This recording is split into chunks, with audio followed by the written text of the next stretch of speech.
जीवन में हम जिसके ऊपर सबसे ज़्यादा भरोसा करते हैं वही हमको सबसे ज़रूरी समय पर धोखा दे जाता है।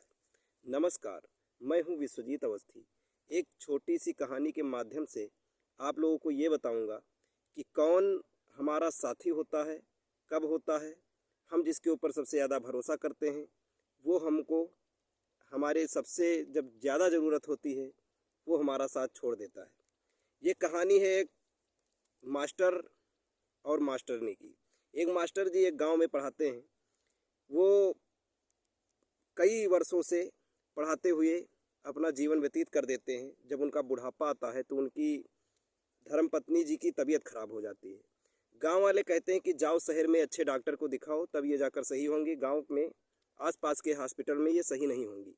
उनकी बात सुनकर मास्टर जी शहर के लिए रवाना हो जाते हैं। शहर में रवाना होने के बाद जब वो शहर पहुंचते हैं तो उन्हें याद आता है कि एक बच्चा मेरा स्टूडेंट था, मनोज नाम का। वह इस समय बहुत अच्छी पोस्ट पर है। उसके घर के यहाँ जाऊंगा तो शायद हमारी मदद हो जाए। वह अच्छे डॉक्टरों को भी जानता होगा जिससे हमारी धर्मपत्नी का इलाज बहुत अच्छे से हो जाएगा। वह उनके द्वार पर पहुँचते हैं, बेल बजाते हैं। बाहर से जब देखते हैं कि कुछ देर कोई नहीं आया, फिर से दोबारा बेल बजाते हैं। अंदर से बड़ी तीखी आवाज़ आती है कि आ रहा हूँ, क्यों परेशान कर रहे हो। दरवाज़ा खोलता है मनोज, देखता है कि मास्टर और मास्टरनी आए हुए हैं। वह बेमन के साथ बुलाता है अंदर और अपने धर्मपत्नी से कहता है कि शहर गांव से आए हैं मास्टर जी, उनके लिए चाय बना दो।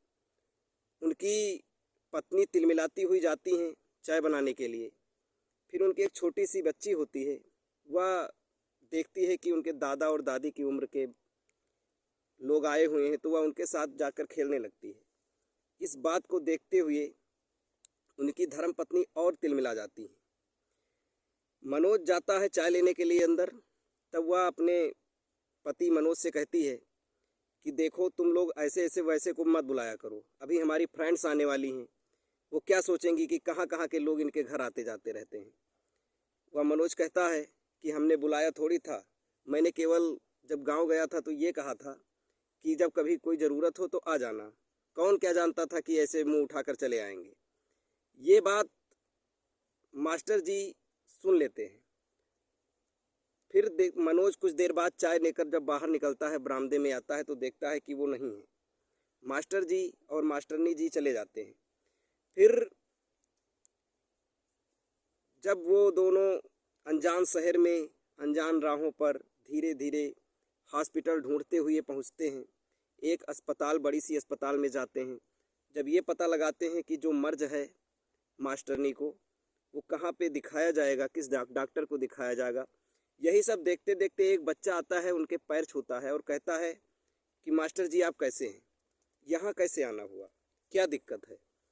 वो कहते हैं कि मैं भैया आपको जानता नहीं हूँ, मेरी धर्मपत्नी जी की तबीयत बहुत ज़्यादा ख़राब हो गई है, इसीलिए मैं आया हूँ।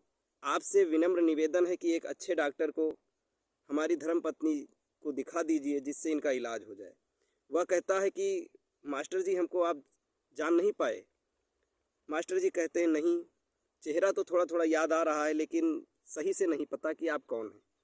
वो कहता है मैं कुलदीप, आपने मुझे बचपन में गांव में पढ़ाया था, सभी बच्चों से अलग होकर, क्योंकि मैं एक जमादार का लड़का हूँ। लोग हमारे साथ बैठना नहीं चाहते थे तो आप मुझे 1 घंटे स्कूल के बाद पढ़ाते थे। तो मास्टर जी कहते हैं हाँ हाँ, तुम कैसे हो, यहाँ कैसे हो। तो बताता है कि मेरी नौकरी लग गई है, बहुत अच्छी तो नहीं लगी है लेकिन अच्छा से हमारा परिवार चलता है, हम लोग सुखी हैं। फिर वह कहता है कि मेरे डॉक्टर से अच्छी जान पहचान है, चलिए मैं आपका इलाज करा देता हूँ। वह लेकर जाता है मास्टरनी जी को, डॉक्टर को दिखाता है, उनका इलाज होता है, बहुत ही अच्छे से उनका इलाज करवाता है। फिर बस में बिठाकर फिर वापस आता है। इस कहानी से हमें ये शिक्षा मिलती है कि हमें जिसके ऊपर सबसे ज़्यादा भरोसा था, मनोज एक बार अपने गांव गया था तो मास्टर जी के साथ बैठता उठता था, जब मनोज पढ़ रहा था तो बहुत सारी सहायता मास्टर जी ने मनोज को आगे बढ़ाने में की, लेकिन जब मास्टर जी की बारी आई, जब उसकी आवश्यकता पड़ी, तब मनोज ने बिल्कुल साफ मना कर दिया। लेकिन एक कुलदीप नाम का लड़का, जिसकी मास्टर जी बिना कोई आशा के मदद करते हैं, वह उनके ज़रूरत पर काम आता है और उनकी बहुत मदद करता है। तो इसलिए हमें लोगों की मदद जितनी हो सके करनी चाहिए, क्योंकि जब हमारी ज़रूरत पड़ेगी तो कोई ना कोई एक डंडे का सहारा बनकर हमारे साथ खड़ा हो जाएगा। इसलिए हमें हमेशा लोगों की मदद करनी चाहिए, जितना हो सके करना चाहिए, और किसी के ऊपर इतना विश्वास नहीं करना चाहिए कि वह हमारे ज़रूरत पर ज़रूर मदद करेगा, क्योंकि लोग स्वार्थी होते जा रहे हैं।